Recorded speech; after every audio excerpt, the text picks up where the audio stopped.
আজকে দেখে ছাড়বো না। ওরে ওরে আজকে এই দাঁড়া পাইছি। বাবু তুই আমার সম্পর্কে এত বড় একটা কথা বলি কেন? তোকে কত বড় সাহস আছে আমার সম্পর্কে তোরা লোকজনের কাছে? তোরে আজকে ওর বাবা এত বড় কেলেন দিয়া সাহস। কথা আসতে আস্তে কথা করতে কইছিস থামা, কিন্তু ওরা কিন্তু থামা। তুই আঙ্গুল নামা কথা কর থামা, ওরে থামা করছে, থামা।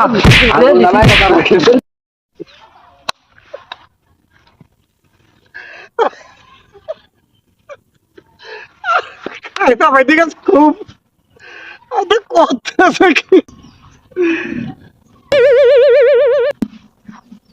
আজকে ক্লিক বাজলে আমি বাংলা শেষ করে দেবো। তো হয়ে গেছে আজকে। এই ক্লিক বাজে না? হ্যাঁ দুধ দিয়ে দে। আমার এই, সম্পর্কে ধর, ধর, ধর। এই ধর, ধর, ধর, ধর, ধর, ধর, ধর, ধর, ধর, ধর, ধর, ধর, ধর,